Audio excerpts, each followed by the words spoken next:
Ice வந்தாங்களா? எல்லோரும் lunch சாப்பிட்டீங்களா? ஐஸ் பார்த்தீங்களா? இது எங்கள் குவைத்துக்கார பொண்ணு கொடுத்துச்சு.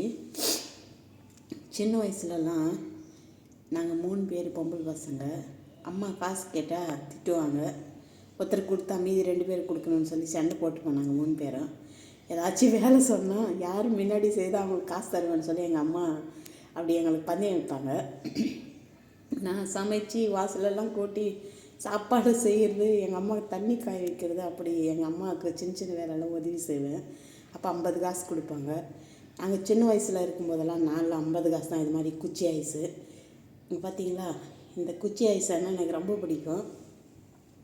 நம்ம ஊர்லெல்லாம் உங்களுக்கு தெரியும், இப்போது ரேர் கிடைக்கிறது எல்லாமே மாறி போச்சு. ஆனால் இதெல்லாம் நம்மளுக்கு ஒரு சின்ன ஸ்வீட் மெமரி தான். ஏன்னா வெளிநாட்டில் நம்ம வேலை செய்கிறோம்.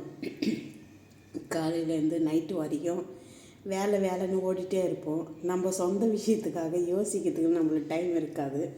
ஆனால் இது மாதிரி சின்ன சின்ன விஷயங்கள் நம்மளுக்கு கடந்து போன நாட்களை ஞாபகப்படுத்தும். அது மாதிரி ஸ்வீட் மெமரிஸ் எப்போ மிஸ் பண்ணாதீங்க.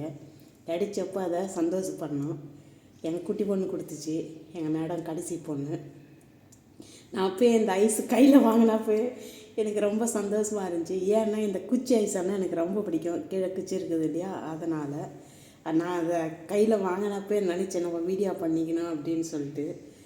இப்போ நம்ம பசங்க பிறந்தப்போ நம்ம சின்ன வயசில் விஷயங்களெல்லாம் நம்மளுக்கு ஞாபகம் வந்தப்போ அதெல்லாம் நம்மளுக்கு என்ன சொல்கிறது, கொஞ்சம் பேர் அப்போ நடந்த விஷயத்தையே மறந்துடுவாங்க.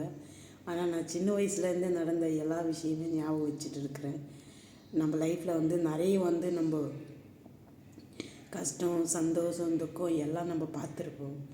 ஆனால் கொஞ்சம் விஷயங்கள் நம்மளுக்கு அந்த மனசுலன்றது அந்த விஷயம் அப்படியே இருக்கும்.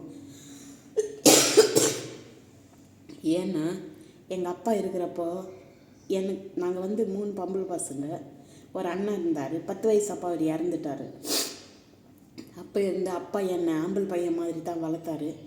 எங்களுக்கு விவசாயம் இருந்துச்சு.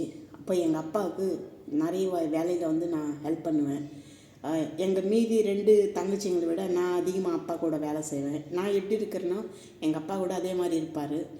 எல்லாரும் சொல்லுவாங்க அப்பாவுக்கு செல்ல பொண்ணு அப்படின்னு சொல்லிட்டு. எங்கள் தங்கச்சிங்க 2 பேரும் எங்கள் அம்மா மாதிரி இருப்பாங்க. அதனால் என்ன எங்கள் அப்பா சொல்லுவார், நாங்கள் ஒரு 8 வயசு அப்படி இருக்கிறப்போ எங்கள் பக்கத்து தெருவில் எங்களது சின்ன வில்லேஜ், புத்தூர்கிட்ட கொல்பள்ளி சின்ன வில்லேஜ் எங்களது. அப்பாங்க ஊர் அது. இப்போ எங்கள் அப்பா இறந்துட்டார். 30 வருஷம் மேலே ஆகுது. எங்கள் பாட்டி வீட்டுக்கு தமிழ்நாடுக்கு போயிட்டாங்க. அதனால் நாங்கள் பக்கத்து தெருவுக்கு எங்கள் அப்பா இந்த பீடி குடிப்பார், பத்மால் பீடின்னு சொல்லுவாங்க. அதை குடிப்பார். எங்கள் அப்பா சிகரெட்டெல்லாம் குடிக்க மாட்டார். அதை வாங்கிட்டு வரதுக்கு டெய்லி சாயந்தரம்னா 7 மணி பக்கத்து தெருவுக்கு போகணும். அங்கே நாய்க்குட்டி நிறைய இருக்கும். எங்கள் அப்பா ஒரு விஷயத்த சொல்லுவார், புலி வயிற்றில் பிறந்துட்டு ஆடு மாதிரி அழுவக்கூடாது அப்படின்னு சொல்லுவார் என்ன. நான் சொன்னேன், அப்பா பயமாக இருக்குப்பா, அந்த நாய்க்குட்டி என் பின்னாடியே ஓடியாருது அப்படின்னு சொல்லுவேன் நான். எங்கள் அப்பா சொல்லுவார், நான் இங்கேயே தெருமணியில் இருக்கிறேன், நீ ஓடி போயிட்டு வாங்கிட்டு வந்துட்ட அப்படின்னு சொல்லுவார். ஆனால் அப்பா இல்லாத குறை, அண்ணன் தம்பி இல்லாத குறை, அவங்க நம்ம பக்கத்தில் இருக்கும்போது அவங்க அருமை நம்மளுக்கு தெரியாது. அவங்க நம்மளோடு இல்லாதப்போ தான் அந்த அருமை நம்மளுக்கு தெரியும். நான் அதை ஏன் சொல்கிறேன்னா, எங்கள் அப்பாவுக்கு ரொம்ப செல்லம். நான்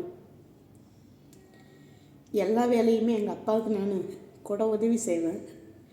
எல்லோரும் சொல்லுவாங்க, பொம்பளை பொண்ணு நீ ஆம்பளை பையன் மாதிரி வளர்க்குறிய அப்படின்னு சொல்லி. நான் எல்லா வேலையுமே எங்கள் அப்பாவுக்கு கூட மாட நான் செய்வேன். அதனால தான் நான் ஹைட்டு கூட ஏறலை. ஏன்னா எங்களுக்கு 1 கிலோமீட்டர் இருக்கும் கைனியாண்டிக்கு வீட்டாண்டிக்கு. அப்போ அந்த சின்ன வயசுலேயே 10 வயசு அப்படி இருக்கும்போதே நான் 30 கிலோ அப்படி எடுத்துகிட்டு வந்துடுவேன் வெயிட்டை. அப்பாவுக்கு எல்லா விஷயமே நான் கூட மாட செய்வேன். ஆனால் அப்பா கை கால் விழுந்துட்டு இறந்துட்டார். அப்பா அம்மா இருக்கிறவங்க அவங்கள பத்திரமா பார்த்துக்குங்க. காசு சம்பாதிக்கலாம், ஆனால் சொந்தத்தை நம்மளால் சம்பாதிக்க முடியாது. நான் இந்த விஷயம் ஏன் சொல்கிறேன்னா, எல்லாரையும் விட்டுட்டு நம்ம இந்த நாட்டில் இருக்கிறோம். அவங்க இல்லாதப்போ தான் அவங்களுடைய அருமை நம்மளுக்கு தெரியும். இருக்கிறப்ப நம்மளுக்கு காப்பாற்றிக்க தெரியாது. அதனால் வீட்டாண்ட இருக்கிறவங்க அவங்கள பத்திரமா பார்த்துக்குங்க.